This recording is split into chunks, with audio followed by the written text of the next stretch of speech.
তোমাদের পূর্ববর্তী জামানায় এক বাদশা ছিল। তাফসীরের কিতাবে লেখছে যে ইয়ামান দেশের এক বাদশা। হাদিসের মধ্যে ওনার ব্যাপারে আসে নাই উনি কোন এলাকার, এখানে আসছে শুধু তোমাদের পূর্ববর্তী জামানা।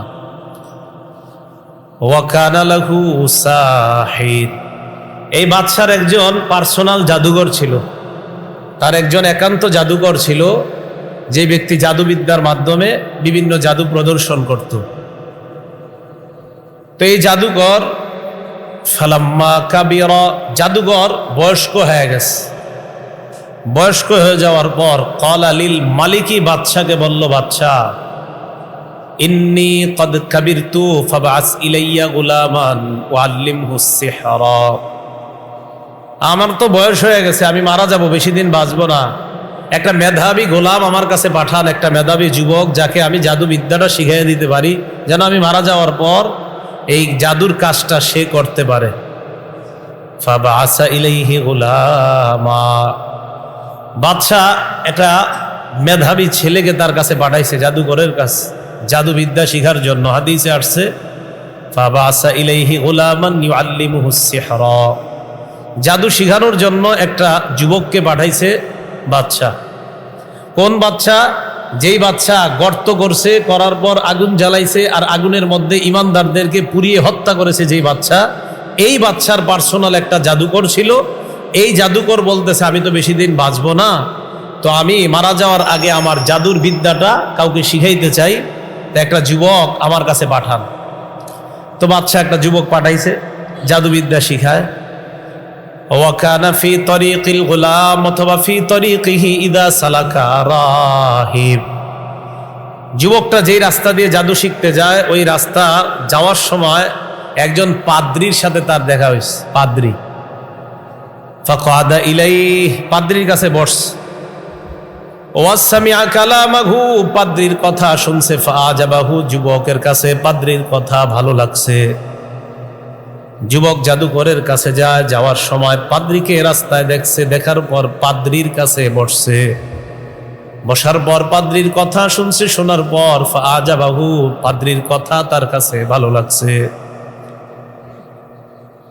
ওয়াকানাল গুলাম ইদা আতাস সাহিরা, গোলাম যখন জাদুকরের কাছে আসে, ক্বাদা ইলাইর রাহিব মাররা বির রাহিবি ফাকাদা ইলাই, যতবার জাদুকরের কাছে আসে ততবার ওই পাদ্রির কাছেও বসে।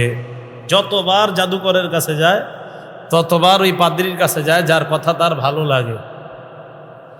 তো এইভাবে যখন পাদ্রির কাছে যায়, ইদা আতাস সাহিরা, পাদ্রির কাছে যাওয়ার কারণে একটু দেরি হয়ে গেলে যখন জাদুকরের কাছে যায়, জাদুকর প্রশ্ন করে, কি ব্যাপার, তোমার দেরি হয়েছে কেন? এই কথা বলে দরবাহু সাহির, জাদুকর তাকে প্রহার করা শুরু করে দেয়। ফাশাকা যালিকা ইলার রাহিব, যুবকটা পাদ্রির কাছে গিয়ে বলতেছে, আমি আপনার কাছে আসার কারণে আমার দেরি হয়, তাই জাদুকরের কাছে গেলে আমাকে প্রহার করে। পাদ্রী যুবককে একটা বুদ্ধি শিখিয়ে দিল, ইদা খাশিতা সাহিরা ফাকুল হাবাসানি আহলি ওয়া ইদা খাশিতা আহলাকা ফাকুল হাবাসানি সাহির, তুমি যদি জাদুকরের কাছে যাও, যাওয়ার পর যদি প্রহারের আশঙ্কা করো, যদি তোমার মনে হয় জাদুকর তোমাকে মারবে, তখন তুমি বলবা পরিবারের কাছে তোমার দেরি হয়ে গেছে।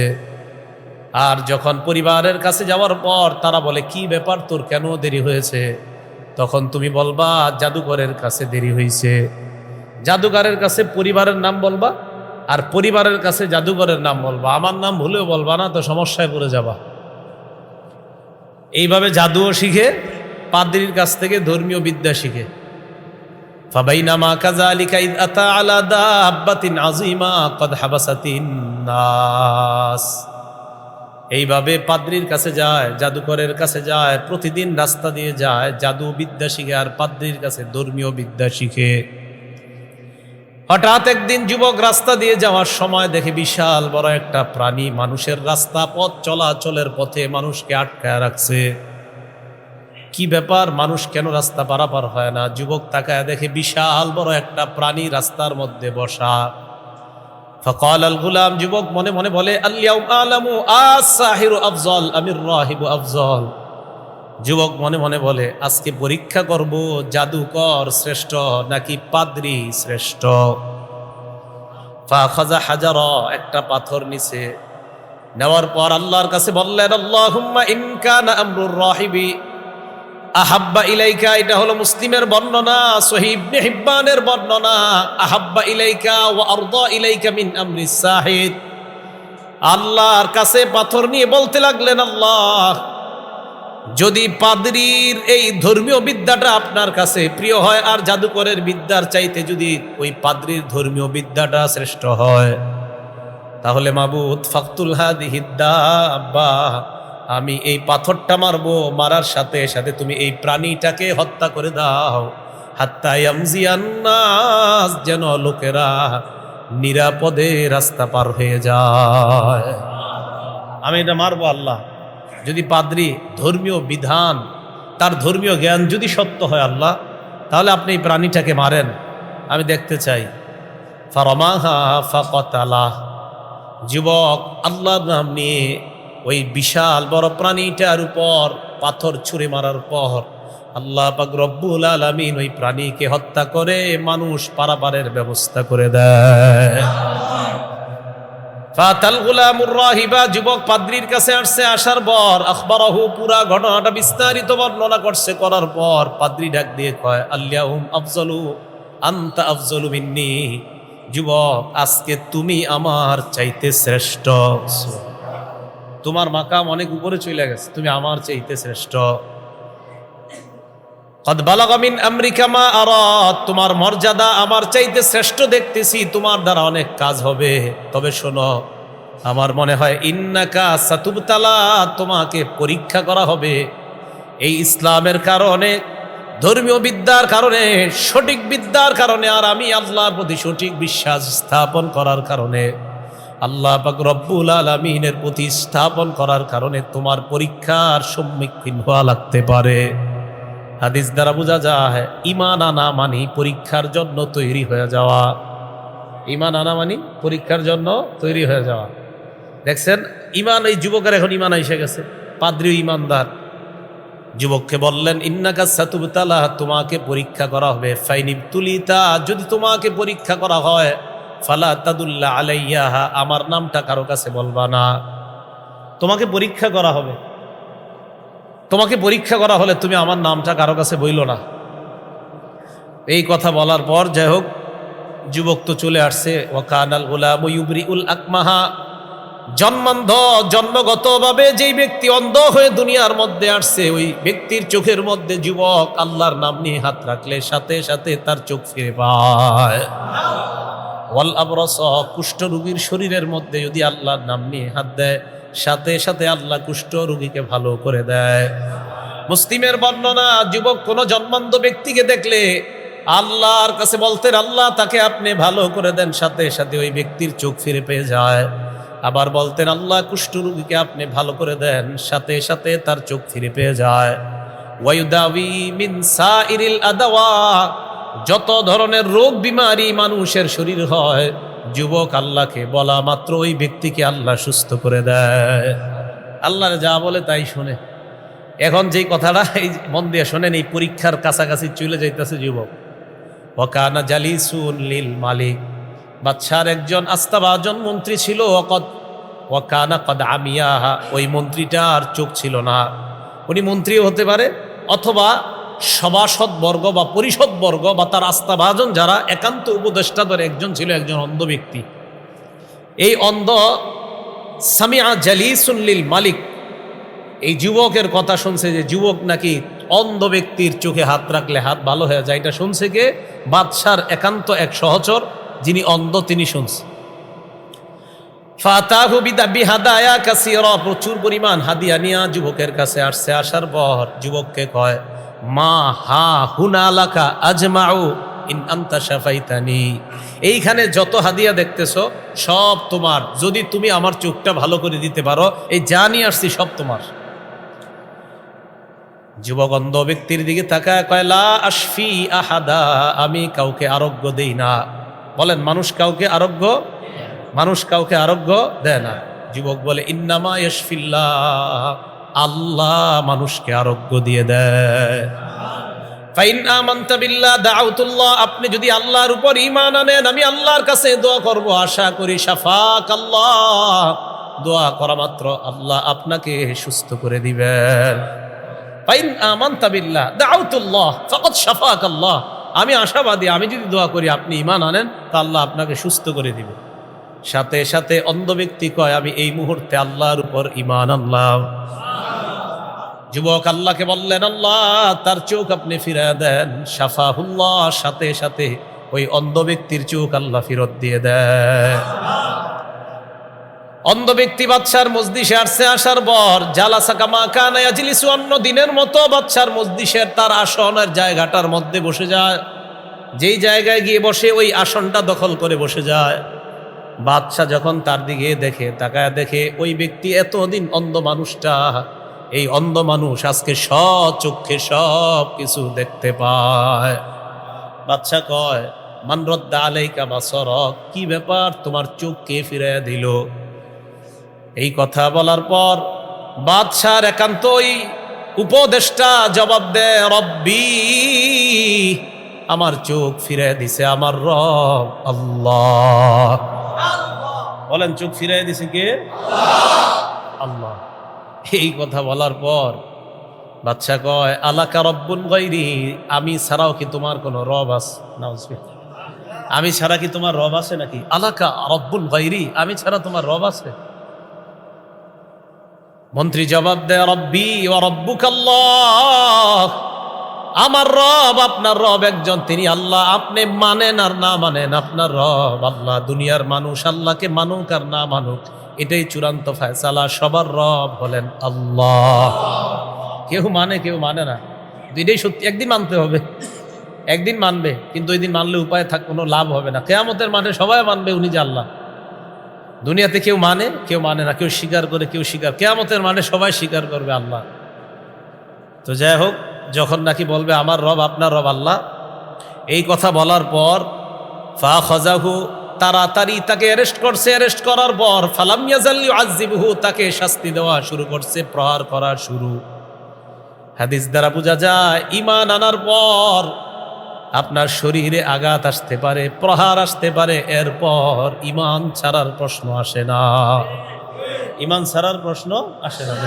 মারতে মারতে মারতে মারতে কয়, বলো বলো, কে এইটা ঘটাইছে? হাত্তা দাল্লা আলাল গুলাম, যুবকের কথা বইলা দিস।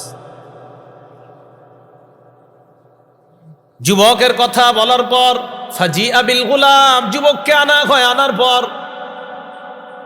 বাদশাহ যুবককে বললেন, মাশাল্লাহ, তুমি ভালো জাদুবিদ্যা শিখছো। বলতেছ, হ্যাঁ, তুমি তো জাদুবিদ্যা খুব সুন্দর শিখছো, এখন তো তোমার জাদু এই পর্যায়ে চলে গেছে। কদ বালাগা মিন সিহরিকা মা তুবরিউল আকমাহা ওয়াল আবরাস, তুমি দেখি এখন জাদুবিদ্যার মাধ্যমে জন্মান্ধদেরকেও ভালো করে দাও, জাদুবিদ্যার মাধ্যমে কুষ্ঠ রোগীদেরকেও তুমি ভালো করে দাও। যাই হোক, তোমার জাদুবিদ্যাটা তাহলে কাজে লাগছে। এই কথা বলার পর যুবক কয়, না না, লা আশফি আহাদান, আমি কাউকে আরোগ্য দেই না। ইন্নামা ইয়াশফিল্লাহ, দুনিয়ার কাউকে আরোগ্য যদি কেউ দেয় তিনি হলেন আল্লাহ। আল্লাহ আরোগ্য দেয়। আপনার মন্ত্রী চোখ ফিরিয়ে দিছে আল্লাহ, আমি না। এই কথা বলার পর ফালাম ইয়াজাল ইউআযিবহু, যুবকের উপর প্রহার করা শুরু হয়ে যায়। বাদশার মন্ত্রী বললেন, আমার রব আল্লাহ। তার উপরে আঘাত শুরু হয়ে যায়, তার মন্ত্রিত্ব ছিনিয়ে নেওয়া হয়, এমনকি তার উপদেষ্টা মণ্ডলী থেকে তার নাম কেটে দেওয়া হয়, এমনকি তাকে কঠিন কারাগারের মধ্যে আবদ্ধ করা হয়। যে যুবক বাদশাহ একান্ত সহচর হিসাবে জাদুকরের কাছে জাদুবিদ্যা শিখার জন্য পাঠাইলেন, ওই যুবক যখন অস্বীকার করে, কয় না না, আমি শেফা দেই না, আল্লাহ শেফা দেয়। আল্লাহর নাম বলার সাথে সাথে যুবকের উপর আক্রমণ শুরু হয়ে যায়। যুবককে প্রহার করতে করতে এবার যুবককে বলে, বলো তুমি কোথায় শিখলা? তোমাকে তো জাদু শিখতে পাঠিয়েছিলাম, অন্য কোনো কিছু শিখতে না। হাত্তা দাল্লা আলার রাহিব, যুবক প্রহার সহ্য করতে না পেরে এক পর্যায়ে পাদ্রীর নাম বলে দেয়। পাদ্রীকে আনা হয়, ফাজি আবির রাহিব, পাদ্রীকে আনার পর এবার পাদ্রীকে কয়, কি ব্যাপার আপনার রবকে? পাদ্রী জবাব দেয়, আমার রব হলেন আল্লাহ।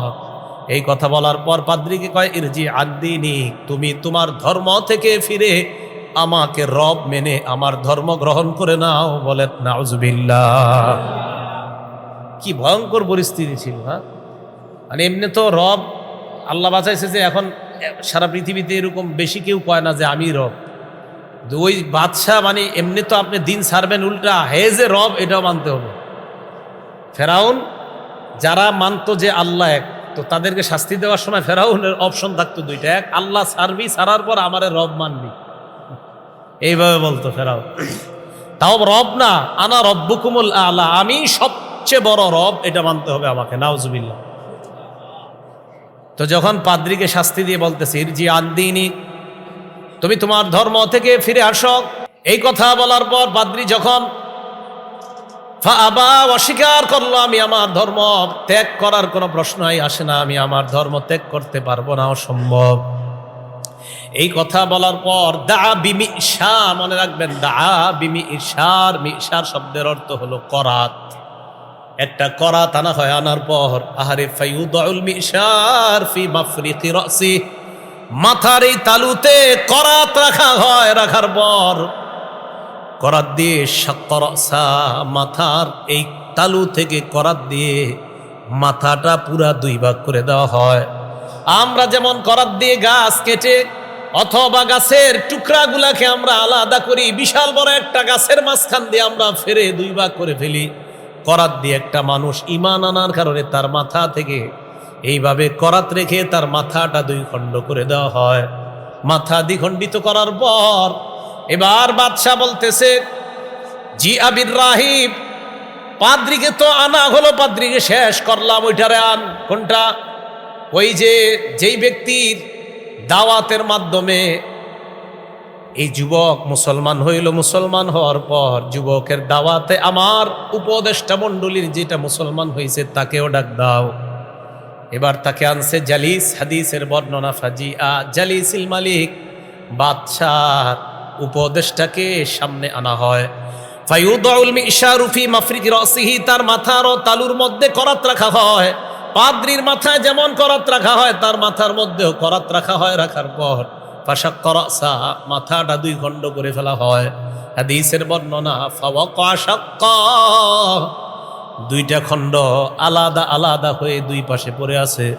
আহারে মুসলমান, একবার চিন্তা করেন, হযরত খাব্বাব আল্লাহ নবীর কাছে একবার আসছে, আসার পর নবীজি কাবা চত্বরের মধ্যে হেলান দেওয়া, আল্লাহ নবীর সাহাবা খাব্বাব এসে বললেন ইয়া রাসূলুল্লাহ, আমাদের জন্য একটু দোয়া করেন, বেঈমানদের অত্যাচার আর সহ্য করতে পারি না।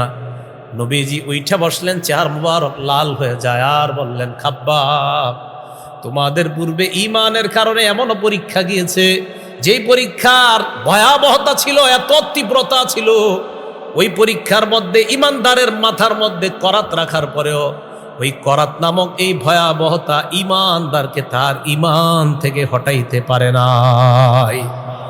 তুমি কি বলো খাব্বাব? ওই ঈমানদাররা তাদের ঈমান থেকে সরে নাই, আর তুমি আসছো এখন এই কথা বলতে?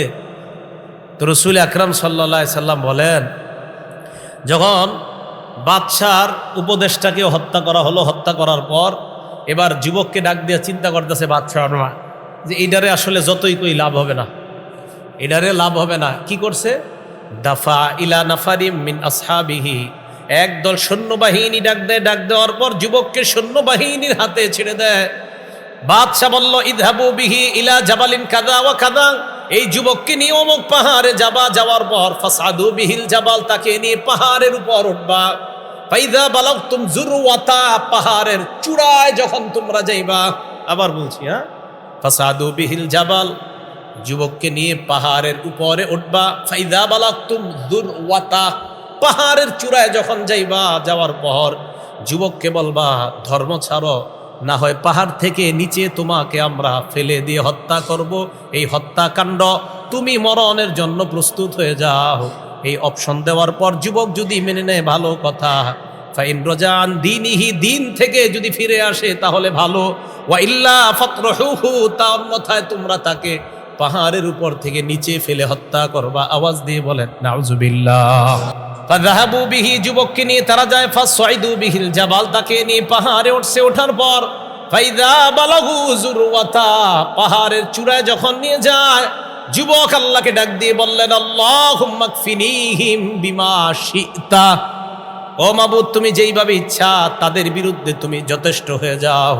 আল্লাহ আমাকে তুমি তাদের এই ভয়াবহতা থেকে হেফাজত করে নাও। এই কথা বলার পর দেখেন কি হয়, ফারাজিফা বিহিমুল জাবাল, পাহাড় কাঁপতে শুরু করছে। পাহাড় কাঁপতে শুরু করছে, পাহাড় কেঁপে যারা উপরে উঠছে তাদের সবগুলাকে নিচে ফেলে হত্যা করে, আর যুবক নিরাপদে পাহাড়ের নিচে নেমে আসে। ফাজাআ ইয়ামশি ইলাল মালিক, হাঁটতে হাঁটতে বাদশার দরবারে উপস্থিত হয়ে যায়। বাদশা অবাক হয়ে যায়, আসার কথা তো তোমার না, যাদের আসার কথা তারা কোথায়? তুমি কেন আসলা? তারা কেন আসলো না? তুমি তো আসার কথা না, তুমি তো মরার কথা। যারা তোমারে মারবে ওরা কোথায়? হাদিসের বর্ণনা, মা ফাআলা আসহাবুকা, এই সৈন্যবাহিনী কোথায়? তোমারে যারা নিয়ে গেছে ওরা কোথায়? হাদিসের বর্ণনাটা হলো মা ফাআলা আসহাবুকা, তোমারে যারা নিয়ে গেছে ওরা কোথায়, ওরা কি করছে? যুবক কয়, কাফানিহিমুল্লাহ, আল্লাহ তাদের বিরুদ্ধে যথেষ্ট হয়ে তাদের চক্রান্ত থেকে আল্লাহ আমাকে হেফাজত করেছেন। তো এইবার হেফাজত করার পর বাদশা কি করছে? ফাদাফা ইলা নাফারিম মিন আসহাবিহি, আরেক দলকে ডাক দিছে সেনাবাহিনী। ডাক দেওয়ার পর কয়, ইযহাবু বিহি ইলাল বাহ, সমুদ্রে নিয়ে যাও। যাওয়ার পর ফাহমিলুহু ফি কুরকুরিন, একটা নৌকার মধ্যে উঠাইবা, উঠানোর পর তাওয়াসসাতু বিহিল বাহরা, সমুদ্রের মাঝখানে যাইবা। যাওয়ার পর ফাইন রাজান দিনিহি, যদি ধর্ম থেকে ফিরে আসে ভালো কথা, অন্যথায় ফাকদিফুহু, ওই যুবককে ওই ট্রলার লঞ্চ অথবা যা দিয়ে নদীর মাঝখানে নিয়ে যাইবা, সেখান থেকে নদীর মধ্যে ফেলে দিয়ে পানিতে ডুবিয়ে হত্যা করবা। নাউজুবিল্লাহ। তাহলে আগের দুইজনকে করাত দিয়ে হত্যা করা হয়েছে, তাকে পাহাড় থেকে ফেলে হত্যা করার চেষ্টা করলো, পারলো না, এবার নিয়ে গেল নদীর মাঝখানে। নদীর মাঝখানে যাওয়ার পর যুবক আবার আল্লাহকে ডাক দিয়ে বললেন, আল্লাহুম্মা কফিনিহিম বিমা শি'তা, আল্লাহ আপনি যেইভাবে ইচ্ছা তাদের বিরুদ্ধে যথেষ্ট হয়ে তাদের চক্রান্ত থেকে আমাকে হেফাজত করে নেন। দেখেন কি হয়, ফান কাফাআত বিহিমুস সাফিনা, জাহাজ তাদেরকে নিয়ে উল্টে ওই মানুষগুলাকে পানির নিচে ডুবিয়ে দেয়, যুবককে নিরাপদে সমুদ্রের কিনারায় পৌঁছায় দেয়।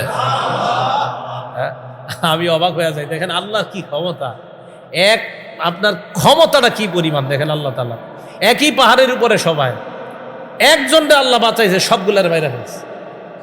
মানে এটা থেকে তো আমাদের একই বিশ্বাস কি পরিমাণ হওয়া উচিত আল্লাহর, মানে আল্লাহ একই জায়গা থেকে একজনকে নিরাপদে আল্লাহ পৌঁছাই দিতেছে, আরেকজনকে আল্লাহ শেষ করে দিতেছে, তিনিই তো আল্লাহ।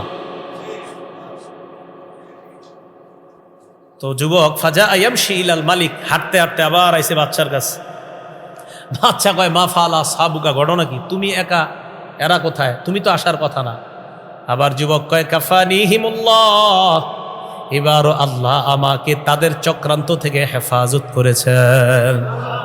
আপনি যেগুলারে পাঠাইছেন এগুলার আল্লাহ মেরে ফেলছে, আমারে বাঁচাইছে। বাদশাকে যুবক কয়, লাস্তা বিকাতিলি, ইন্নাকা লাস্তা বিকাতিলি হাত্তা তাফআলা মা আমুরুকা বিহি, আপনি আমাকে হত্যা করতে পারবেন না যতক্ষণ না আপনি আমার কথা মতো না চলেন। কি কয় দেখেন, আমার কথা মতো না চললে আমাকে হত্যা করতে পারবেন না। আমি আপনাকে যা বলি এই নির্দেশনা আপনি অবলম্বন করেন, এই নির্দেশনা যদি অবলম্বন করতে পারেন তাহলে আপনি আমাকে হত্যা করতে পারবেন, অন্যথায় আমাকে হত্যা করতে কোনোদিনও আপনি পারবেন না। বাদশা কয়, সেটা আবার কি? যুবক কয়েক কাজ করবেন, তাজমাউন নাসা ফি সাঈদিন ওয়াহিদিন, মানুষকে একটা মাঠের মধ্যে আপনি একত্রিত করবেন, করার পর তাসলুবুনি আলা জিজঈন, একটা কাষ্ঠের শুলির মধ্যে আমাকে দাঁড় করাবেন, করানোর পর সুম্মা খুজ সাহমাম মিন কিনানাতি, আমার এই তীর দানি থেকে একটা তীর নিবেন, নেওয়ার পর সুম্মা কুল বিসমিল্লাহি রব্বিল গুলাম, এরপর তীর নিয়ে বলবেন গোলামের রবের নামে। এই কথা বলার পর ইরমি, তীরটা আমার দিকে মারবেন। এই পদ্ধতি অবলম্বন করলে আমাকে হত্যা করতে পারবেন, অন্যথায় হত্যা করতে পারবেন না। ফাজামা'আন নাস ফি সাঈদিন ওয়াহিদিন, বাদশা মানুষকে এক জায়গায় দাঁড় করাইছে, করানোর পর যুবককে সলাবাহু আলা জিজঈন, কাষ্ঠের শুলির মধ্যে দাঁড় করায়। ইতিহাস কত সুন্দরভাবে বর্ণনা করে আর আমাদেরকে শিক্ষা দিয়ে দেয়। একজন যুবক দেখেন কিভাবে হাজারো মুসলমানদেরকে ইসলামের দাওয়াত দেয়, কাষ্টের মধ্যে এইভাবে দাঁড়ায় আছে। এবার যুবক কয়, যা যা বলছি তা করেন। যুবকের তীরদানি থেকে একটা তীর নেওয়ার পর যেই ব্যক্তি তীর মারবে ওই ব্যক্তি বলল, বিসমিল্লাহি রব্বি হাদাল গুলাম। যুবকের রবের নামে এই তীর নিক্ষেপ করলাম। তীর নিক্ষেপ করার পর ফাওয়াকাআস সাহমু ফি সুদরিহি, কানের নিচের এই অংশে গিয়ে তীর লাগে। লাগার পর হাদিসের বর্ণনা, ওয়াদআ ইয়াদাহু ফি সুদরিহি, যেই জায়গায় তীরটা লাগে ওই জায়গায় যুবক হাত রাখে। রাখার পর মাতা, যুবক মারা যায়। হাজার হাজার মানুষ তাকা দেখে যুবকের রবের নামে তীর মারণে যুবক মারা গিয়েছে। সব মানুষ এক বাক্যে আমান্না বিরব্বিল গুলাম, সব মানুষগুলা বলে উঠল, এই যুবকের রবের উপর আমরা কালিমা পড়ে মুসলমান হয়ে গেলাম। আমরা বিশ্বাস করে নিলাম, আমান্না বিশ্বাস করে নিলাম, বিরব্বি হাদাল গুলাম, এই যুবকের রবকে বিশ্বাস করলাম। হাদিসের ভাষা আমানান নাস বিরব্বিল গুলাম। আবার নবী বলেন আমানান নাস বিরব্বিল গুলাম। সব মানুষগুলা ওই যুবকের রবের উপর বিশ্বাস করে দেয়। মানুষগুলা ইমানদার হওয়ার পর বাদশার হুমলা চুমলার আগে বাদশাকে বলে, আর আইতা মা তাহজারু, বাদশা যে আশঙ্কা করেছিলেন সেটাই তো হলো। যুবককে মেরে কি লাভ হলো? যেই কারণে যুবককে মারলেন, যেই ভয়ে যুবককে মারলেন, যুবক তো নিজের জীবন দিয়ে ইসলামের পতাকা দুনিয়ার মধ্যে উড়ায় গেল। ইমানের পতাকা, কালিমার পতাকা দুনিয়ার মধ্যে উড়ায় যায়। বাদশা কয়, আমার বিল উখদুদ, একটা গর্ত বানাও। হাদিসের বর্ণনা, আমার বিল উখদুদি ফি আফওয়াহিস সিকাক, প্রত্যেকটা রাস্তার মাথায় মাথায় একটা গর্ত বানাও। রাস্তার মাথায় মাথায় একটা গর্ত। উখদুদ বলছে, খদ্দুদ মানে হলো একটা গর্ত, উখদুদ মানে অনেকগুলা গর্ত। অনেকগুলা গর্ত, প্রত্যেকটা রাস্তার মাথায় মাথায় একটা গর্ত বানাও। এই হাদিস দ্বারা বোঝা যায় যেহেতু প্রত্যেক রাস্তার মাথায় গর্ত একটা, তার মানে ইমানদারের সংখ্যা ছিল অনেক। প্রত্যেকটা রাস্তার মাথায় গর্ত বানাও। গর্ত বানাইছে, বানানোর পর ফাজমারত নিরন, হাদিসের বর্ণনা ফাখুদ্দাত, গর্ত করা হয়, ওয়া উজবিরত নিরন, আগুন জ্বালানো হয়। আগুন জ্বালানোর পর এক এক করে যারা যুবকের রবের উপর বিশ্বাস করে মুসলমান হয়েছে, ইমানদার হয়েছে, তাদেরকে বলা হলো এক এক করে তোমরা আগুনের মধ্যে ঝাঁপ দাও। সবাই আগুনের মধ্যে আসো। এক এক করে ইমানদাররা আগুনের মধ্যে যায়। যাইতে যাইতে জাআত ইমরাআতুন ওয়া মাআহা সাবিয়ুন, একটা মহিলা আসছে আগুনে ঝাঁপ দেওয়ার জন্য। তার কোলে ছোট্ট একটা বাচ্চা। এই শিশুটার দিকে মহিলা একবার তাকায়, তাকানোর পর তাকা আসাদ, মহিলা ইতস্তবোধ করতেছে, আহার এই বাচ্চাটা নিয়ে কিভাবে আগুনের দিয়ে লাভ দেয়। আল্লাহ নবী বলেন সাথে সাথে ওই বাচ্চার জবান আল্লাহ চালু করে দেয়। বাচ্চা মায়ের দিকে তাকায় বলে, ইয়া উম্মাহ ইসবিরি, আম্মা ধৈর্য ধারণ করেন। ইয়া উম্মাহ ইসবিরি, আম্মা ধৈর্য ধারণ করেন, জান্নাত দেখা যাইতেছে। বাচ্চা কইতেছে আম্মা ধৈর্য ধারণ করেন, জান্নাত দেখা যাইতেছে। তো এই মহিলাও পড়ছে। এখন এই যে গর্তের মধ্যে যারা বললো না পুড়তেছে আগুনে, আল্লাহ এটাই বললেন, কুতিলা আসহাবুল উখদুদ, গর্তের অধিপতিরা ধ্বংস। যারা এই ইমানদার গুলারে গর্তের মধ্যে ফালায়া গর্তের পাশে বসে বসে তামাশা দেখতেছে, এই তাদের ব্যাপারে আল্লাহ বললেন যে ইমানদারদেরকে নিয়ে যারা তামাশা করলো, আগুনের মধ্যে যারা পুরাইলো, তাদেরকে যারা এইভাবে আগুনের মধ্যে জ্বলন্ত অবস্থায় যারা আগুন জ্বলতেছে ইমানদারের শরীরে, আর বেঈমানরা পাশে বৈশা বৈশা হাসাহাসি করতেছে, তামাশা দেখতেছে, আল্লাহ বলে কুতিলা, তারা ধ্বংস। তারা কি বলেন? ধ্বংস। এই জন্য মনে রাখবেন, কিয়ামত পর্যন্ত ইমানদারের কোনো নির্যাতনে অন্য কেউ যদি খুশি হয় তাহলে বুঝতে হবে তার মধ্যে ওই ইমানদারদের নির্যাতন দেখে যেই বেঈমানরা খুশি হয়েছিল, তো কোনো ইমানদারের নির্যাতনে যদি কেউ খুশি হয় বুঝতে হবে তাদের মাঝে ওই স্বভাবের কিছু একটা বিদ্যমান আছে। ইমানদারের নির্যাতনে কখনো খুশি হওয়া যাবে না। ফেরাউন খুশি হয়েছে, আসিয়ার নির্যাতনে ফেরাউন খুশি হয়েছে। রসুল আকরাম সাল্লাল্লাহু আলাইহি সাল্লামের সাহাবা খুবাইব রাদিয়াল্লাহু তাআলা, তাহলে ইমান আনলে পরীক্ষা সম্মুখীন হতে হবে, এটা বিশ্বাস হয়েছে তো সবার? কেন কেন তাদেরকে আগুনে পুরাইছে? শাস্তি দিছে, অমা নাকামু মিনহুম ইল্লা আইয়ুমিনু বিল্লাহ, তাদেরকে অত্যাচার করার কারণ যে তারা ঈমান আনছে। রসুলের সাহাবা খুবাইব রাদিয়াল্লাহু তাআলা সহিহ বুখারীর 3045 নম্বর হাদিস। আগের হাদিসটা হলো মুসলিম শরীফের 3005, আর এই হাদিসটা সহিহ বুখারীর 3045 নম্বর হাদিস। রসুল আকরাম সাল্লাল্লাহু আলাইহি সাল্লাম বাসাদ নবী সাল্লাল্লাহু আলাইহি সাল্লাম 10 রাহতিন, 10 জনের একটা বাহিনীকে রসুল এক এলাকায় পাঠাইছে। সারিয়াতান আইনা, সিআইডি হিসাবে পাঠাইছে। সিআইডি গোয়েন্দা হিসাবে, যাও অমুক এলাকায় যাও, গিয়ে খোঁজ খবর নিয়ে এসে আমারে জানাইবা। তো রসুলের সাহাবারা রওনা করছে। রওনা করার পর জুকিরু লিহাইয়িম বনি লিহিয়ান ইউকালু লাহু বনু লাহিয়ান, জুকিরু লিহাইয়িম বনি হুজাইল ইউকালু লাহু বনু লাহিয়ান। একটা এলাকা আছে নাম হুজাইল, এই হুজাইল গোত্রের একটা ছোট্ট এলাকার নাম হলো বনু লাহিয়ান। আপনাদের এই এলাকার তো গ্রাম গ্রাম আছে, তো একটা গ্রামের নাম বনু লাহিয়ান। এই লাহিয়ান গ্রামের লোকদের মধ্যে আলোচনা হইল, আচ্ছা মদিনার একদল সাহাবা যারা নাকি ঈমান আনছে, এরা নাকি এই এলাকা দিয়ে কোথায় যাইতেছে। ফানাফারু লাহুম করিবা মিন মিআতাই রাজুলিন কুল্লুহুম রাম, মুসলমানদের পিছনে 10 জন মুসলমানের পিছনে 200 তীরন্দাজকে তারা লাগায়া দেয়। মুসলমান কয়জন? তীরন্দাজ বাহিনী তারা 200 জনকে মুসলমানের পিছনে লেলিয়ে দেয়।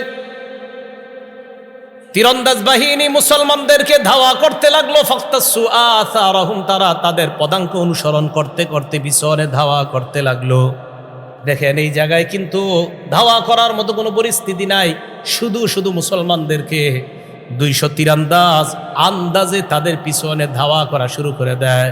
মনে রাখবেন, ইসলাম আক্রমণ করা শিক্ষা দেয় না, বরং অন্যরা আক্রমণ করে, ইসলাম আক্রমণ প্রথমে সহ্য করে এরপর পাল্টা আক্রমণ চালায়। ইসলাম আগে আক্রমণ করে না, এটা সবারে বলে দিবেন। ইসলাম আক্রমণ আগে করে না। এটা এলাকায় এলাকায় ছোট ছোট মাইক দিয়ে বলবেন, ইসলাম আক্রমণ করে না, ইসলাম আক্রমণ করে না। মুসলমান কাউকে প্রথমে আক্রমণ করে না। আল্লাহ রসুল শুধু 10টা বছর, রসুল আকরাম সাল্লাল্লাহু আলাইহি ওয়াসাল্লাম 13টা বছর শুধু নির্যাতন সহ্য করলেন, সাহাবারা সহ্য করলেন, শুধু সহ্য করলেন, শুধু সহ্য করলেন। এই 13 বছরের জীবনী মানুষকে শোনান। একদল মানুষ শুধু 10 বছরের নবুয়তি জিন্দিগিটা নিয়ে ইসলামকে কলুষিত করতে চায়। তাদেরকে বলবেন, ভাই রসুল সাল্লাল্লাহু আলাইহি সাল্লামের 13 বছরের জীবনীটা আগে শোনেন, এরপর 10 বছরেরটা শোনেন। ওই 13 বছরের জীবনী যখন কাউকে জানাবেন, ইনশাল্লাহ আশাবাদী অমুসলমানরাও যদি 13 বছরের জিন্দিগি ভালো করে পড়ে, তারা ইসলামের ছায়া তলে আসবে ইনশাল্লাহ। এই জন্য মুসলমান আগে আক্রমণ করে না, এদেরকে করে, পরে হয়তো তারা আপনার পাল্টা প্রতিহত করে, প্রতিহত করে যদি সামাল দিতে না পারে পাল্টা আক্রমণ করে, কিন্তু আগে আক্রমণ করে অন্যরা।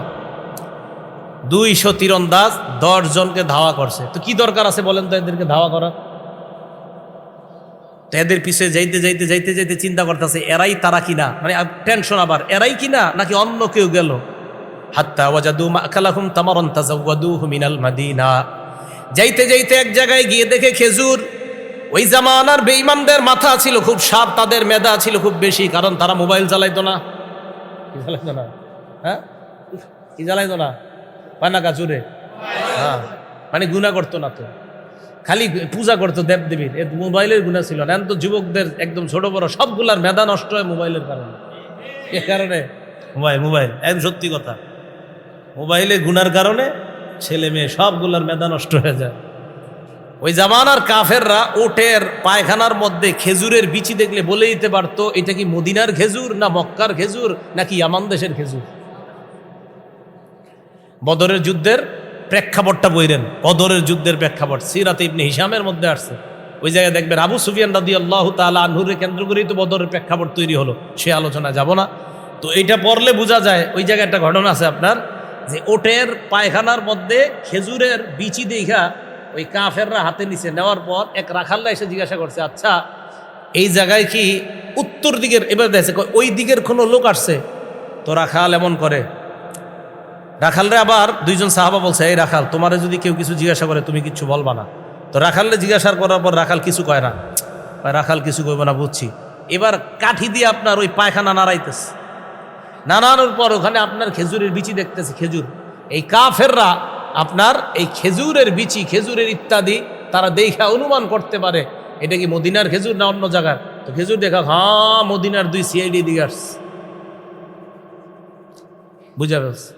হ্যাঁ, সফিউর রহমান মুবারকপুরি রহমতুল্লাহ আলাই উনিও আনছে, আর রাহিকুল মাখতুমের মধ্যে আনছে, সিরাত ইবনে হিশামের মধ্যে আনছে আল্লামা ইবনে হিশাম।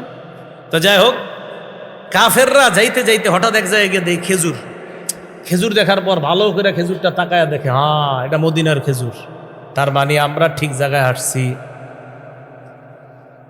10 জনকে আমরা ধাওয়া করছি, যেই 10 জন, এই 10 জনকে তার মানে আমরা সঠিক জায়গায় আসছি। ভালো করে মনে রাখবেন, এই 10 জন সাহাবার আমির যাকে নবী বানিয়ে দিলেন, আম্মার আলাইহিম আসিম ইবনে সাবিত রাদিয়াল্লাহু তাআলা আন, এই 10 জনের সেনাপতি যাকে নবী বানাইলেন তার নাম আসিম। বলেন কি নাম? আসিম রাদিয়াল্লাহু তাআলা আন বুঝতে পারলেন বেঈমানরা আমাদেরকে ধাওয়া করতেছে, কি করা যায়। ফালাজাউ ইলা ফাদফাদিন, উঁচু একটা ভূমিতে তারা উঠছে। ওয়াকাদ আহাতা বিহিমুল কওম, উঁচু জায়গায় ওঠার পর নিচে 200 তীরন্দাজ ওই উঁচু জায়গাটাকে ঘেরাও করে নেয়। সাহাবারা উপর দিকে তাকায়, উপর থেকে নিচের দিকে তাকায় দেখে তীরন্দাজ বাহিনী তাদের দিকে তীর এইভাবে তাক করে আসে। বেঈমানরা নিচ থেকে কয়, আনজিলুনা, তাড়াতাড়ি তোমরা নামো, ওয়া আতুনা বিআইদিকুম, আমাদের হাতে তাড়াতাড়ি সারেন্ডার করো। লা নাকতুলু মিনকুম আহাদা, আমরা ওয়াদা করলাম তোমাদেরকে হত্যা করব না। ওয়ালাকুমুল আহদু ওয়াল মিসাক, ওয়াদা করলাম, অঙ্গীকার করলাম হত্যা করব না, তোমরা নামো। এই কথা বলার পর সাহাবাদের আমির সাহেব আসিম ইবনে সাবিত রাদিয়াল্লাহু তাআলা আনহু বললেন, লা আনজিলুল ইয়াউমা ফি জিম্মাতি কাফির, আমি কোন কাফেরের কথায় নিচে নামবো না, আমি কাফেরদের কথা বিশ্বাস করি না, আমি বিশ্বাস করি না তোমার কথা, আমি কোনো কাফেরের জিম্মায় নিচে নামবো না। এই কথা বলার পর হযরতে আসিম আল্লাহ নবীকে বললেন, আল্লাহুম্মা আখবির আন্না নাবিয়াক, মাবুদ আমাদের এই অবস্থাটা তোমার নবীকে তুমি জানা দাও, আমরা বিপদে আছি, বেঈমানরা আমাদেরকে ঘেরাও করে রাখছে, আমাদেরকে যাদের সাথে পাঠাইছে তারা গাদ্দারি করে বেঈমানদের হাতে আমাদেরকে দিয়ে দিছে। এই কথা বলার পর হযরতে আসিমকে নিচ থেকে তারা তীর মারা শুরু করছে। ফাকাতালুহু ফি সাবআ, আসিম রাদিয়াল্লাহু তাআলা আনহু সহ 7 জন মুসলমানকে তারা শহীদ করে দেয়। কয়জন আছে? কয়জন? 3 জন। হাবাতা সালাসাতু রাহতিন বিল আহদি ওয়াল মিসাক, ওই বাকি 3 জন নিচে নামছে, এই অঙ্গীকারে নিচে নামছে যে তাদেরকে কিছু করবে না, হত্যা করবে না, কিছু করবে না। বাকি 3 জন নামছে। খুব ভালো করে এই 3 জনের ইয়াটা শোনেন। 3 জনের মধ্যে একজনের নাম খুবাইব রাদিয়াল্লাহু তাআলা আন, আরেকজনের নাম ইবনুদ দাসিনা, ওয়া রাজুলুন আখর, আরেকজনের নাম বুখারী শরীফের বর্ণনায় নাই। 3 জনের 2 জনের নাম আছে, আরেকজনের নাম নাই। নিচে নামার পর আতলাকু আওতারা কিসসিহিম, 3 মুসলমান নিচে নামার পর তাদের ধনুকের তীরের রশিগুলা তারা খুলছে, খোলার পর আউসাকুহুম, তাদের রশিগুলা দিয়ে তাদেরকে বাঁধছে, ওয়াদা করছে কিচ্ছু করবো না। নিচে নামার পর রশিগুলা খুলছে, খোলার পর তাদেরকে বাঁধছে। বাঁধার পর ওই যে 3 নাম্বার যার নাম নাই হাদিসে, 2-3 জনের মধ্যে যার নাম নাই হাদিসে, উনি বললেন, হাদা আউয়ালুল গদরি, এই তো তোমাদের প্রথম গাদ্দারি শুরু, তোমরা না বললা কিছু করবা না, এই তো গাদ্দারি শুরু করলা। এই কথা বলার পর তিনি বললেন, লা আসহাবুকুম, আমি তোমাদের সাথে যাব না, ইন্নালি ফিহা উলাই উসওয়াতান, আমার ভাই যারা শহীদ হয়েছে আমি তাদের সাথেই হতে চাই। বেঈমানরা তাকেও শহীদ করে দেয়। আছে আর কয়জন? এই 2 জনকে বাউহুমা ফি মক্কা, মক্কার কাছে বিক্রি করে দেয়। মক্কার জনগণ এই 2 জনকে ক্রয় করে নেয়। 2 জনের মধ্যে বাকি আরেকজন ইবনুদ দাসিনা, তাকেও শহীদ করে দেওয়া হয়। বাকি আছে কয়জন? এই একজনের ঘটনাটা মন দিয়ে শোনেন। খুবাইব রাদিয়াল্লাহু তাআলা আন ইবতা খুবাইবান বানুল হারিস, হযরতে খুবাইবকে যারা কিনছে তারা হলো হারেসের সন্তান। এই শব্দটা মনে রাখেন, হযরত খুবাইবকে যারা কিনছে তারা হলো হারেসের সন্তান। বলেন কার সন্তান? এখন প্রশ্ন হলো, হারেস নামক ব্যক্তির সন্তানরা খুবাইবকে কেন কিনছে? ওয়া কানা খুবাইবুন কদ কতালাল হারিস ইয়াউমা বাদরিন, খুবাইব এই হারেসকে বদরের যুদ্ধের দিন হত্যা করছিল। তো বাবা হত্যার প্রতিশোধ নেওয়ার জন্য ছেলেরা খোবাইবকে কাফেরদের থেকে কিনে নিছে। আবার বলছি, হযরত খোবাইব হারেস নামক ব্যক্তিকে বদরের যুদ্ধে হত্যা করছে। হযরত খোবাইব হারেসকে বদরের যুদ্ধে হত্যা করছে, আর হারেসের ছেলেরা ওই বাবা হত্যার প্রতিশোধ নেওয়ার জন্য খোবাইবকে ওই 200 জনের কাছ থেকে কিনে নিয়েছে, যে খোবাইবকে মেরে তারা বাবা হত্যার প্রতিশোধ দিবে। এতটুকু বুঝে আসছে সবার? হযরত খোবাইব বাসায় গেছে, বাড়িতে নিয়ে গেছে হারেসের। ফালাবিসা খোবাইবু ইনদাহুম আসীরা, হযরত খোবাইব তাদের কাছে বন্দী অবস্থায় কাটাইতেছে। দেখেন কি হয় এখানে। ওই বাড়িতে হারেসের একটা মেয়ে আছে। খোবাইবকে যারা অ্যারেস্ট করে নিছে তার মানে তাদের একটা বোন আছে। না বুঝতে বললেন এই জায়গাটায় একটু ব্যস্ত লাগালে অনেকে। খোবাইবকে যারা অ্যারেস্ট করে নিছে তাদের একটা বোন আছে। তো বোন কার মেয়ে হবে? হারেসের মেয়ে। লাগবে না আওয়াজ হবে।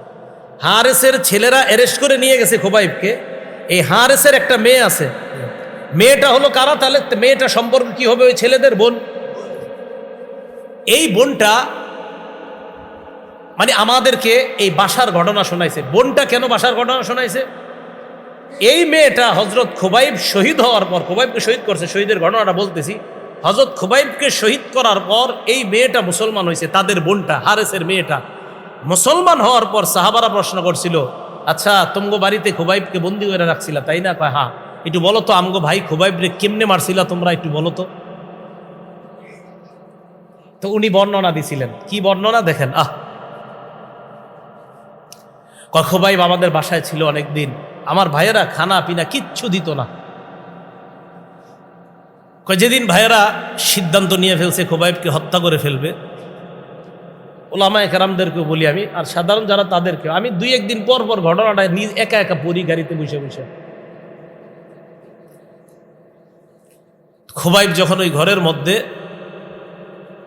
ইস্তাআরা মিনহা মূসা, ওই মেয়েটার কাছে খোবাইব একটা খুর চাইছে, ধার খুর। খুর কেন? ইয়াস্তাহিদ্দু বিহা, খুর দিয়া শরীরের অবাঞ্ছিত পশমগুলা কেটে ফেলবে, পরিষ্কার করবে। কারণ খোবাইবকে আজকে হত্যা করতে নিয়ে যাবে, সাহাবা শহীদ হওয়ার জন্য তৈরি হইতেছে।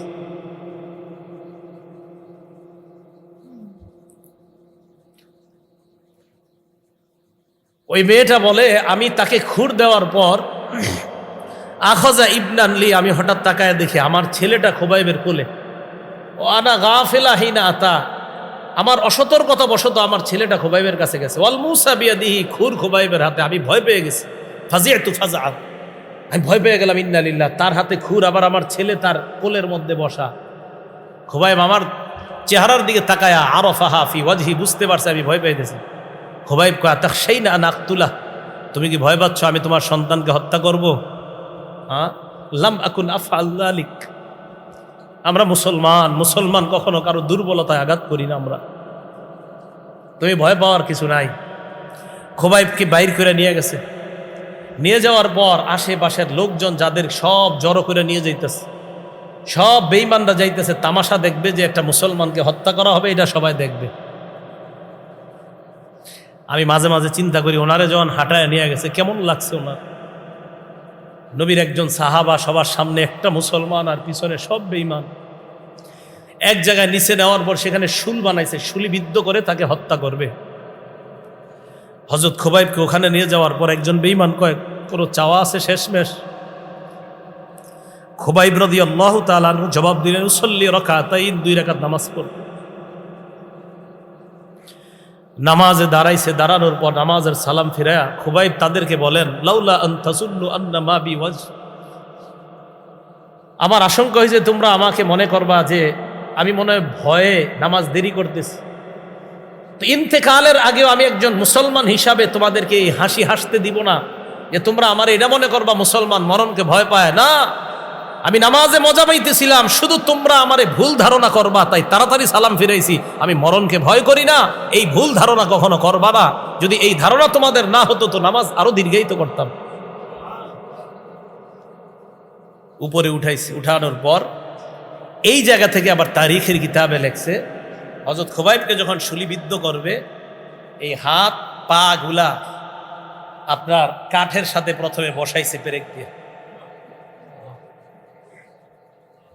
কাঠের সাথে বসাইছে, বসানোর পর এই যে হাত পা গুলা আপনার কাঠের সাথে প্রথমে বসাইছে পেরেক দিয়ে। তারপর এই যে হাত পা গুলা আপনার কাঠের সাথে বসাইছে পেরেক দিয়ে। তারপর এই যে হাত পা গুলা আপনার কাঠের সাথে প্রথমে বসাইছে পেরেক দিয়ে। আরেকটা ঐতিহাসিকগণ লেখছে ছোট ছোট সুই কাটা দিয়া শরীরের মধ্যে আইসা এইভাবে পুরা শরীরটা এইভাবে ছিদ্র করছে। একটা কিতাবে আসছে ওয়াসসুয়ুফু তানহাসুল লাহমা, এক বেঈমান তরবারি দিয়ে গিয়ে পুরা শরীরের গোস্তগুলো এমন করতেছে এইভাবে, নিচের দিকে তাকায় আছে, পুরা শরীর থেকে রক্ত পড়তেছে। একজনে হযরত খুবাইবকে গিয়ে কয়, খুবাইব, এই মুহূর্তে যদি তোমার এই জায়গায় মুহাম্মদকে দাঁড় করায় দেওয়া হয় আর তোমাকে ছেড়ে দিই, তোমার কেমন লাগবে? মাথাটা উপরের দিকে উঠায় কয়, ইসব রাসূলুল্লাহ সাল্লাল্লাহু আলাইহি সাল্লাম বিশাউকা ওয়ারাফি আহলি ওয়া মালি, আমি আনন্দ উল্লাস করে ঘরে বসে থাকবো আর আমার নবীর শরীরে একটা কাঁটাবিদ্ধ হবে এমন জীবন কখনো চাই না। হযরত খুবাইবকে বেঈমানরা যখন মিছিল দিয়ে শহীদ করতেছে, খুবাইব আল্লাহর কাছে বলছে, আল্লাহুম্মা আহসিহিম আদাদা, আল্লাহ এই বেঈমানগুলো আমার এইভাবে মারতেছে, এদেরকে আপনি গুইনা রাখেন। ওয়াকতুলহুম বাদাদা, আল্লাহ একটারও আপনি ছাড় দিবেন না, এদেরকে আপনি একটারেও ছাড় দিবেন না। আপনার নবীরে আমার এই কথাটা জানায় দেন যে বেঈমানরা আমার কি কষ্ট দিয়ে মারছে। হযরত খুবাইব রাদিয়াল্লাহু তাআলা আনহুকে শহীদ করলেন। প্রিয় মুসলমান, বুঝাইতে চাইলাম, রাসূল হাদিসের মধ্যে বলছে এমন একটা জামানা আসবে যেই জামানায় হাতের মধ্যে আগুন রাখার চেয়ে ঈমান রাখা বড় কষ্টকর হবে। আমি আপনি ঈমানটা যেন কোনো অবস্থাতে আমার আপনার ঈমান যেন বিসর্জন না দিয়ে দেই। হযরত খুবাইব এই কঠিন মুহূর্তেও ঈমান বিসর্জন দেয় নাই। হযরত আসেম রাদিয়াল্লাহু তাআলা আনহু শহীদ হয়েছিল। ওই যে আসেম আমির সাহেব, মক্কার কাফেররা যখন শুনছে আসেমও শহীদ, তো কাফেররা বলল, সত্যি সত্যি আসেমকে মারছে? কয় হ্যাঁ। একজনে পাঠাইছে, যাও তো তার শরীরের গোস্ত নিয়ে আসো, দেখা শিউর হুমা আসলে এটা আসেম কিনা। তো এক সিআইডি গোস্ত নিতে আসছে, আসার পর আয়সা দেখে আসেমের লাশ দেখা যায় না। আল্লাহ রসুল বলেন, আমার আসেমের লাশকে আল্লাহ মৌমাছির মাধ্যমে হেফাজত করছে। বেঈমানদেরকে আমার আসেমের লাশ ছুঁইতে দেয় নাই আল্লাহ। আল্লাহ পাক রব্বুল আলামিন এই কথাটা আমাদেরকে সূরা বুরুজে বলতেছেন, ওয়ামা নাকামু মিনহুম ইল্লা আইয়ুমিনু বিল্লাহ, তাদেরকে শাস্তি দিয়েছে, অত্যাচার করেছে, শুধু অপরাধ ঈমান আনছে। হযরত খুবাইবের অপরাধ ঈমান আনছে, খুবাইবকে শুলিবিদ্ধ করা অপরাধ ঈমান আনছে, হযরত আসেমের অপরাধ ঈমান আনছে। 10 জন সাহাবা তাদের অপরাধ, তারা ঈমানদার, শুধু ঈমান আনার কারণে তাদেরকে এইভাবে নির্মমভাবে হত্যা করা। তো আল্লাহ পাক রব্বুল আলামিন সূরা বুরুজের এই ঘটনার মাধ্যমে আমাদেরকে স্মরণ করায়া দেয় যে ঈমান আনার পর আমাদের সকলের এই তৈরি থাকা, এই প্রস্তুতি থাকা, হতে পারে আমার জীবনে কোনো পরীক্ষা আসতে পারে। তাই আল্লাহ আমাদেরকে কোরআনে বলছেন, আফা হাসিবতুম, তোমরা কি মনে করেছো, তোমরা কি মনে করেছো আন তাদখুলুল জান্নাহ, তোমরা জান্নাতে চলে যাবে এমনি। ওয়ালাম্মা ইয়াতিকুম মাসালুল লাযীনা খালাউ মিন ক্বাবলিকুম, আর তোমাদের কাছে পূর্ববর্তীদের যে পরীক্ষা গিয়েছে তাদের উপর এই জাতীয় পরীক্ষা আসবে না, আর তোমরা নিশ্চিন্তে জান্নাতে প্রবেশ করবা, এমনটা কি তোমরা মনে করো? না, এমনটা মনে করা ভাবনার কোনো দরকার নাই, বরং ঈমান আনছো তো পরীক্ষা আসতে পারে। তাই আমি আপনাদেরকে বলবো, এই এলাকার উলামায়ে কেরামের পরামর্শে, উলামায়ে কেরামের সহযোগিতায়, তাদের পরামর্শ নিয়ে বাকি জীবনটা যেন ঈমানের উপর কাটাইতে পারেন। সাবধান, পরামর্শ ছাড়া চলবেন না, আলেমদের তত্ত্বাবধান ছাড়া চলবেন না। বাতিল চারদিক থেকে আপনাকে হরণ করার চেষ্টা করতেছে। রাসূল সাল্লাল্লাহু আলাইহি সাল্লাম একটা দাগ দিছে এইভাবে, ইবনে মাজার 11 নম্বর হাদিস, জাবির ইবনে আব্দুল্লাহ বলেন, খত্ত রাসূলুল্লাহ খত্তন, রসুল একটা দাগ দিছে, অখত্ত খত্তাইনে আন ইয়ামিনি, ডানে 2টা দাগ দিছে, অখত্ত খত্তাইনে আন শিমালি, বামে 2টা দাগ দিছে। দেওয়ার পর বললেন, হাদা সাবিলুল্লাহি মুস্তাকিমা, মাঝের রাস্তাটা হলো আল্লাহর সোজা রাস্তা, আশেপাশের রাস্তাগুলো হলো বাঁকা রাস্তা। প্রত্যেক রাস্তায় একজন শয়তান ডাকে, সোজা রাস্তায় আল্লাহ ডাকে, বাঁকা রাস্তায় শয়তান ডাকে। তো মনে রাখবেন, ইসলামের মধ্যে নতুন কোনো আমল যদি এলাকার মধ্যে চালু হয় আর আলেমরা যদি বলে না এটা সঠিক না, এটা ভুল, এটা ইসলামের মধ্যে বেদাত, সেই কথা মেনে নেওয়ার চেষ্টা করবেন। মনে রাখবেন, বেদাতি কর্মকাণ্ড আর কিছু জিনিস করার পর আপনি বললেন, হুজুর আমার মন তো নরম হয়, ওই বেদার মন খুব ভালো হয়। আরে বেদাত কাজ করলে আপনার মন ভালো হয়। অনেক নারী পুরুষ এমন আছে যারা সিনেমা দেখা কান্না করে, নাটক দেখা কান্না করে, এরকম কমেন্টও লেখে ইউটিউবের মধ্যে, আমি সিনেমা দেখলে আমার কান্না আসে, কেউ লেখে নাটক দেখলে তার কান্না আসে। তো আপনি বেদাতি কর্মকাণ্ড করলে আপনার কান্না আসে, তার কান্না আপনার কান্নার মাঝে কোনো পার্থক্য নাই। গুনাহের কারণে যেই কান্না আসে সেই চোখের পানি নিবে আপনাকে জাহান্নামে, আর আল্লাহ রসুলের কারণে যেই চোখের পানি আসে এই চোখের পানি আপনাকে জান্নাতে নিবে। তাহলে চোখের পানি খালি আসলে হবে না। অনেকে বলে হুজুর ওরকম করলে রসুলের উপর ওইভাবে দুরূদ পড়লে মনটা খুব ভালো লাগে, এটা খুব ভালো লাগে। মানুষের বানানো যত পদ্ধতি আছে, এই পদ্ধতি আপনার যতই ভালো লাগুক এটা পরিত্যাজ্য। আল্লাহ রসুল যেই তরিকা আমাদেরকে দিয়েছেন এটাই গ্রহণীয়। আল্লাহ রসুল যা দেন নাই এটা বর্জনীয়। ওলামায়ে কেরাম যখনই সতর্ক করে বলবে এই কাজ ঠিক না, এই কাজ যে আপনারা করলেন এটা ঠিক করেন নাই, তখন এটা মেনে নেওয়ার চেষ্টা করবেন। আল্লাহ পাক রব্বুল আলামিন আমাদের সকলকে ঈমান নিয়ে, ঈমানি জীবন নিয়ে যেন বাঁচতে পারি, ঈমান নিয়ে যেন মরতে পারি, আল্লাহ তৌফিক দান করেন। আমিন। ওয়া আখিরু দাওয়ানা আনিল হামদুলিল্লাহি রাব্বিল আলামিন।